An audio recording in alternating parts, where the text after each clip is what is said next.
Саламатсыздар ма, құрметті оқушылар? Бүгін сіздермен біз олимпиадаға дайындық сабағын бастаймыз. Яғни бірінші сабақ санның бүтін бөлінгіштік белгісі.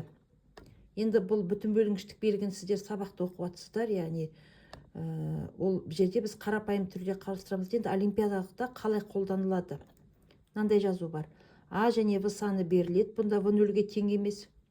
Кез келген бүтін сандар болса, онда А тең В көбейту Q теңдік орындалса, онда А саны В санын бүтін бөледі. Немесе В тік сызық.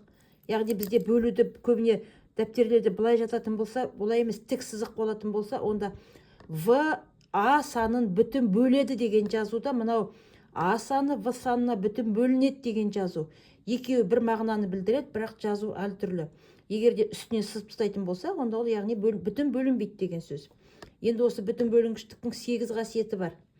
Бірінші қасиет: егер А саны В санына бүтін бөлінсе, және В саны С санына бүтін бөлінсе, онда А саны С санына міндетті түрде бүтін бөлінеді деген сөз.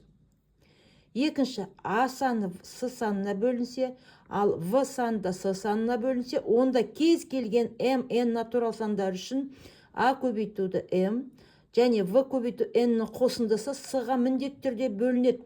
Яғни бұл келесі есептерде осы қасиетті қолданатын боламыз. Егер де А саны В санына бүтін бөлініп, ал В саны С санына бүтін бөлінбесе, онда қосындысы, яғни осы А мен В-ның қосындысы да С санына бүтін бөлінбейді. 5-ші класта оқығанбыз, егер де А мен В-ның қосындысы жеке-жеке А берілген санға және В берілген санға бөлінсе, онда бөлінеді деп.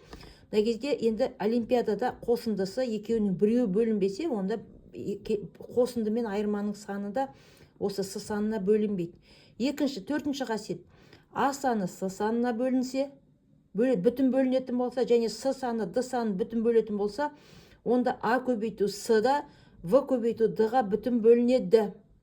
5-ші қасиет: А саны В санына бүтін бөлінеді. А артық нөлден тең болған жағдайда, және А саны В саны немесе В саны А санына бөлінсе, онда бұл міндетті түрде А мен В бір-біріне тең деген шартты білдіреді. Яғни А В-ға бүтін бөлінсе, В А-ға бүтін бөлінсе, екеуі міндетті түрде тең. Ал енді А саны В санына бүтін бөлінсе, ол нені білдіреді? А саны В санынан артық екенін білдіреді. Енді 6-шы, 7-ші, 8-ші қасиетті қараңдар. А В-ға тең емес. Онда А-ның N дәрежесі минус В-ның N дәрежесі міндетті түрде А минус В-ға бөлінеді деген сөз. Енді А тең емес минус В болған және N саны жұп натурал сан болса, онда А-ның N дәрежесі минус В-ның N дәрежесі міндетті түрде А мен В-ның қосындысына бүтін бөлінеді. Және 8-ші қасиет: А минус В, А тең емес минус В және N тақсан болған жағдайда. Мына кезде жұп болса, міндетті тақсан болған жағдайда, онда А-ның N дәрежесі қосу В-ның N дәрежесі міндетті түрде А мен В-ның қосындысына бүтінен бөлінеді дегенді білдіреді.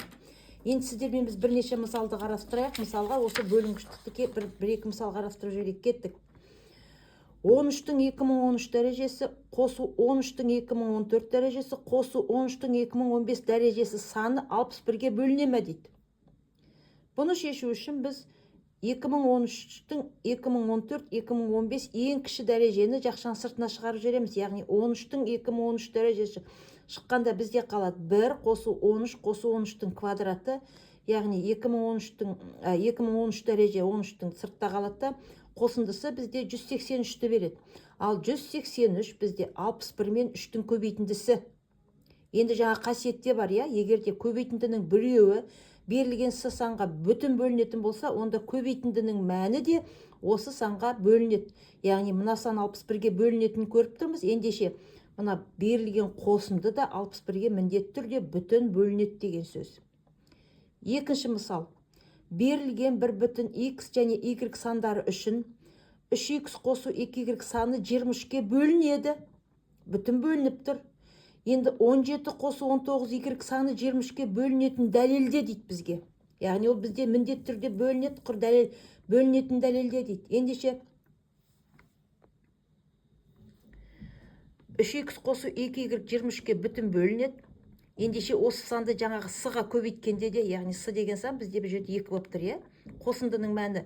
Ендеше 2-ге көбейтсек те осы сан, яғни 6х қосу 4y де міндетті түрде 23-ке бүтін бөлінеді. Енді бізге берілген 17 қосу 17х қосу 19y-ті 23-тен 6-ын алсақ 17, 23-тен 14-ті алсақ 19. Ендеше осыны осылай жазып аламыз. 17х қосу 19y-ті 23 азайту 6х. Қайтан 17х шығады. Қосу 23 азайту 4y. 19y шығады ғой. Енді 23x пен 23y-ті біріктіріп аламыз. Минус жақшаның сыртына шығарсақ 6х қосу 9y. Енді қараңыздар. X пен y-тің қосындысы 23-ке көбейтілсек, бұл сан 23-ке бөлінеді ғой міндетті түрде. Бөлінеді. 6х қосу 4y-ті біз жаңа дәлелдегенбіз 23-ке бөлінетін. Ендеше бұдан қорытынды 17x қосу 19y-ті 23 санына бүтін бөлінетіндігін көрсетіп тұр. Енді сіздермен үшінші мысалды қарастырып көрейік. 10a минус v n санына бүтін бөлінеді. Және 10s минусты да n санына бүтін бөлінеді. Мұндағы a, b, c деген бүтін сандар. Онда a, b минус v c-ның да n-ға бөлінетін дәлелдеуіміз керек. Енді біз не істейміз? 10a минус v-ны s-ға көбейтеміз. Бұны с-ға көбейтсек, біз n-ға бөлінетін білеміз, яғни мына сан n-ға бөлінеді бүтін, ендеше осының көбейтіндісі де міндетті түрде n-ға бөлінеді. Тура сол сияқты 10s минус v-ны d-ны a-ға көбейтіп аламыз. Ендеше бұл да n-ға бүтін бөлінеді. Енді екеуін бір-бірінен айыратын болсақ, яғни айырмасын жазатын болсақ, жақшаны ашамыз. s көбейту 10ac минус sv минус, мына минус пен мына минус мен жерде плюс болады. Енді мына 10ac мен 10ac бірін-бірі жойып жібереді. Біреу оң таңба, біреу теріс плюс таңба, яғни қарама-қарсы сандар бірін-бірі жойған кезде бізде қалады ад минус св демесе vc деп жазуға болады, иә? Ендеше мынауда n-ға бөлінеді бүтін, мынауда n-ға бөлінеді. Ендеше осыны түрлендіргендегі мынада нәтиже шыққан нәтиже де n-ға бүтін бөлінеді деген сөз. Есеп дәлелденді. Енді келесі WhatsApp-қа сіздерге мен жаңадан есеп салып жіберем. Сол есепті өздеріңіз шығарып көріңіздер. Ертең жауабын күтем. Рахмет.